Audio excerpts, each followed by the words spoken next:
Welcome to the Truly Missed Podcast. I'm Candace, and each week I'll tell you about underreported missing people of color. According to Black and Missing Incorporated, over 250,000 missing people are male. Of the 250,000, 38% of those male are Black or Hispanic. All people of color must be vigilant in reporting crimes and evidence to help bring back loved ones when possible and giving closure when it isn't. Today I'll tell you about Felipe Santos and later Terrance Williams. Felipe Santos was born on January 1st, 1979 in Oaxaca, Mexico. He is the second oldest of 5 brothers. Some agencies have his birth date listed as May 26, 1980, but the first birth date is his real date of birth. He illegally migrated to Florida to find work to help support his family in Mexico, as well as his newborn daughter with his wife, Apollonia. At the time, he lived in Immokalee, Florida, and worked in Naples, Florida. He worked in construction and was headed to work on the morning of October 14, 2003, when Felipe and his other brother Salvador were involved in a minor car accident. The woman they were involved in the accident with insisted on police presence. Detective Steve Calkins arrived at the scene.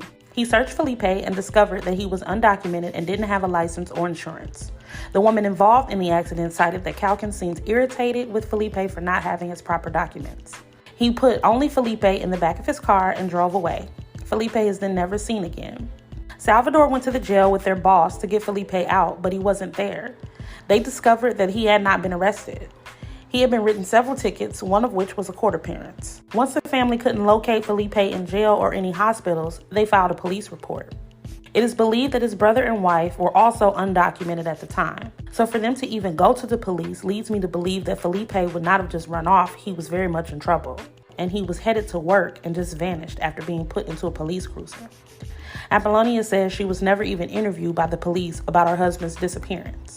2 weeks later, the Santos family files a complaint against Calkins. Calkins tells Internal Affairs he had a change of heart and decided to let Felipe go because he was a nice man. He said that he dropped him off at the Circle K gas station to make a phone call so that he can get a ride home, and that was the last that he saw of him. The Collier County Sheriff's Office conducts an investigation and exonerates Calkins of any wrongdoing. 72 hours after the Santos family receives a letter exonerating Calkins, Terrance Williams goes missing in his custody. Now let's take a look at Terrance Williams' case, and I will explain how these two men, even though they're complete strangers, will forever be connected by their disappearances. Terrance Dion Williams was born in Chattanooga, Tennessee, to Marsha Williams on January 17, 1976, when she was 17. He and his mom were very close. He's an only child. Once his mother married, she moved to Florida. He followed later in 2001 to be closer to her. His mother, Marcia, said that he was hesitant about his move to Florida. Prior to his move, he had been in some legal trouble. One situation involved him being charged with a DUI, and he had his license suspended.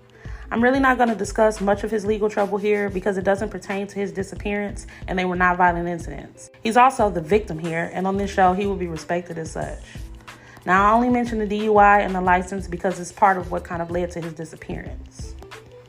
Once he got to East Naples, Florida, he started some construction work. Afraid he wouldn't be able to make his child support payments as a father of 4, he took on a second job. He shared an apartment with his roommate, Jason Gonzalez. They were fast friends and went out almost every weekend.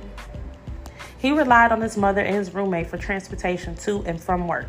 Eventually, he bought a white Cadillac to drive once he was able to obtain his license. He was only about 6 months away from being able to drive again legally. The last time his mother, Marcia, saw him, she picked him up from work and she dropped him off at home. She says his last words to her were, "I'll see you later, Mama," and she never saw him again. On January 11, 2004, Terrance initially asked his friend Jason to attend a party with him so that he could drive. The roommate declined because he said he had his kids with him that weekend, so he wouldn't be able to go out. Despite Terrance not having a license, he decides to drive to the party on his own. On the morning of January 12, 2004, Jason had a missed call from Terrance. He and Terrance had a rule. He told Jason that if he hadn't heard from him in 2 days, don't worry. But if he doesn't hear from him by 3 days, then he should probably come looking for him. On January 15th, Jason called Marcia and asked if she had heard from Terrance because he hadn't been home in 3 days. His co-worker from Pizza Hut also called him and said that she saw him leave the party between 5 and 6 a.m., but then he never showed up for work. Marcia calls around to hospitals and tow yards to find out if anyone has seen or treated her son. It was discovered that his car had been towed from the Naples Memorial Garden Cemetery. She files a missing persons report for her only son. Due to Marsha's diligence to find her son, she was able to obtain a sworn affidavit from cemetery workers stating that Steve Calkins pulled Terrance over and then put him in the back of his police car and drove away. Terrance was driving on expired tags without a license, insurance, or registration. He had at least 6 reasons to be given tickets and taken to jail, but he was not arrested. According to Calkins' conversation with dispatch 4 days after Terrance went missing, he didn't remember arresting or stopping anybody near a cemetery. The dispatcher believes him, and she calls Marsha's sister Pam and states that there was no incident at the cemetery. I'll now play the call where Calkins claims that he didn't even remember being at the cemetery even though people saw him. This call shows how careless some people can be when people of color are in trouble. Oh, it's a little nutty, but he's here. Hold on. What? You just said. Well, Steve? yeah. I hate to bother you at home on your day off, but this woman's been bothering us all day. You towed a car from Vanderbilt to 111th Monday, a Cadillac. You remember it?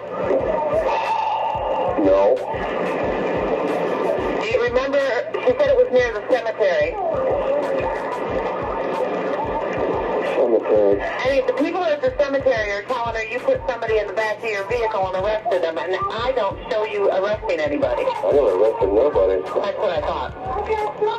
Okay. I gotta think about this one for a while. But you're sure no one was with that vehicle? No. It was around 12:30 in the afternoon? Jesus, I can't remember. You're going to be my age, huh? God damn. What do they want? Oh, well, somebody at the cemetery is telling the mother that you picked up the driver and he's been missing since Monday. Oh, for Pete's sake. And I said he didn't arrest anybody. No. So she keeps calling, and, well, there's got to be some way you can get a hold of him. I think she spoke to every dispatcher in here today. Oh. Anyway, I was trying to figure out what color the Cadillac was. I forgot. I got it right in front of me. You picked it up at 12:27 on Vanderbilt at 111th, and Coastwood came and got it. A large white Cadillac. Large white Cadillac. I gotta look it up in my notes. I don't remember. God almighty. But you're sure you didn't? Are you sure there was no one with it? No. Okay. I would think it would have something in your screen if you took them to anybody in the jail. No, I ain't arrested nobody in a long time. Okay. All right. Okay, sorry. That's okay. I just want to make sure. I'll get in my notepad and see if I can come up with something for you. Okay. Thank you, darling. Bye-bye. Bye. Say your name or the company you represent. When you have finished, please press 1. Carter County Sheriff's Office. Now trying to connect. Please hold.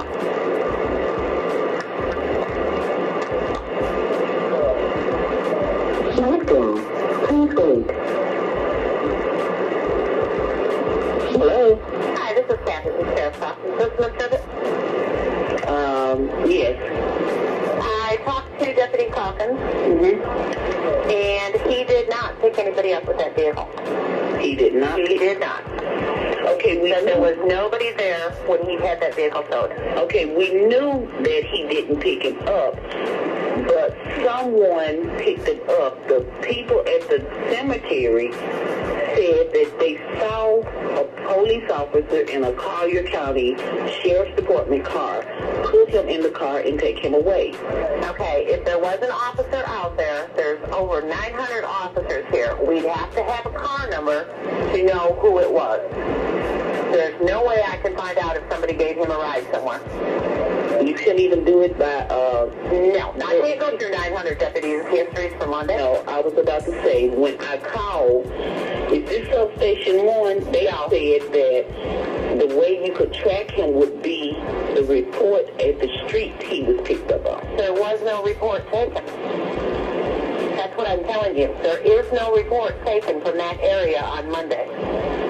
No one picked him up. So whoever is telling you this is either giving you wrong information or it's not the same person. Okay. Okay? Thanks. You're welcome. Now, if you listen closely to this call, you can hear him clearly lying about not knowing Terrance and not picking him up. And as a police officer, if you arrested somebody near a cemetery only 4 days later, I'm guessing that you would remember that encounter. Just me. Just a thought. Anyway, despite his failure to remember a possible arrest, 4 days before, on January 12th, he had returned to the scene to move the vehicle. He claims that it made it easier for tow truck drivers. Terrance's car was found obstructing traffic outside of the cemetery, and the keys were thrown in the grass. This is when Calkins is seen returning to the scene, moving Terrance's car by himself, and then leaving. Terrance's car is not processed until 9 days after Terrance goes missing. On January 12th, Calkins made a call checking Terrance's background and requesting a tow. He refers to Terrance as the homie, saying the homie is going to be mad when he sees his car gone. On the same call, he gives Terrance's birthday as April 1st, 1975, but that's not Terrance's correct birth date. It's a pseudo birth date that Terrance uses sometimes if he got pulled over. The only way he would have known that is if he had interacted with Terrance. Now, if you remember, on the first call that we just listened to, Calkins said that he hadn't pulled anybody over near a cemetery, and he hadn't seen Terrance. Now, I'll play the call the day Terrance went missing where he's laughing and joking about the homie's car. Your ass has been pretty good. Yeah.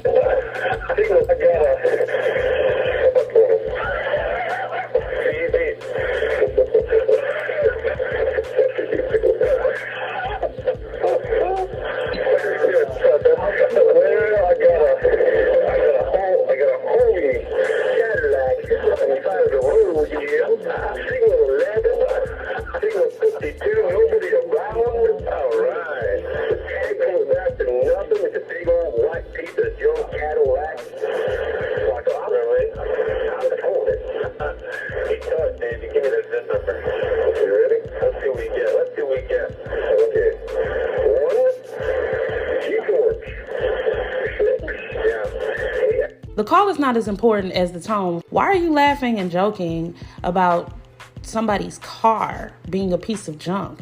You don't know that person's history, so it's probably best not to judge. And if you're supposed to be an upstanding police officer, why is it funny that somebody may possibly be in trouble or missing if he wasn't with his car as you claimed? Marsha files a complaint against Calkins because he was the last person to see Terrance alive. He did not submit a report about his encounter with Terrance, but he called for the tow and the background check. Once Internal Affairs asks Calkins to submit a report, he then changes his original story and gives a very detailed account of what happened that day. He insisted that he did not pull Terrance over, but that Terrance was already at the cemetery, stalled because he was having car trouble. Calkins pulled over to assist him, but ran his plates in the background check. He finds that Terrance is driving without a license, insurance, and registration. However, since he believed that Terrance was a nice guy, instead of taking him to jail, he instead gives him a ride to work. He says that he takes Terrance to that same Circle K that he supposedly dropped Felipe off at just a few months earlier. Now, Terrance did not work at the Circle K. Calkins then even goes further to say that Terrance told him where to find the registration in his car. That's the supposed reason that Calkins returns to Terrance's car and ultimately moves it. He said that he did not find the registration, so he called the Circle K looking for Terrance, only to find out that he didn't work there. Marcia stressed that Terrance would have called her or Jason before asking the police for a ride. No surveillance has ever showed Calkins, Felipe, or Terrance at that Circle K. Calkins was given multiple polygraphs concerning Felipe and Terrance's disappearances. He failed. Even though he was cleared of wrongdoing in Felipe's case in August of 2004, he was fired for non-compliance of rules and regulations, untruthfulness, derogatory language, and conduct unbecoming of a police officer. 2 weeks later, he appealed, and it was also denied. He had been an officer for 17 years with a clean record. His supervisor stated that he was no longer able to trust his ability to recall events. After he was fired, he was no longer speaking about either incident or cooperating with the police. Unfortunately, there was no legal probable cause to search his house at the time. Due to the media attention about the case, Calkins moved his family out of Florida, selling his house. In 2016, the new owners of his house allowed the yard to be dug up, looking for possible remains. But he's too smart for that. Calkins is calculated and a deceitful person, and I don't believe that these are the only two people that went missing in his custody. I think he got caught with Felipe and Terrance because their families filed those complaints. Most unfortunately, the Williams family attorney, Ben Crump, missed the deadline for the case to go to trial. Crump said the missed deadline was due to miscommunication and extensive office closures during COVID. The appeal for criminal charges was also denied based on a lack of evidence. A civil suit was subsequently filed. This forced Calkins to testify under oath about what really happened. He had previously refused to testify. Calkins claimed in his deposition that the family was too quick to attack and too quick to accuse. Sir, 2 men got in a police vehicle with you and they are now disappeared. I don't think that anybody is too quick to judge or accuse you. You definitely know where those men are. But anyway, you claim to have dropped them off at the same Circle K, but there's no evidence that you went to the store either time. In what part of police training is it protocol to drop someone off at a store and not take them anywhere other than home, the police station, or to just leave them where they are? The civil suit was primarily to get Calkins to admit anything that could be used as new evidence for criminal charges. A court-appointed arbitrator found that there was insufficient evidence to find Calkins liable. Without any new evidence, no criminal charges have been or will be filed against Calkins. So what did Calkins do with the men? The most popular theory is that Calkins took the men on what's called a Starlight Tour.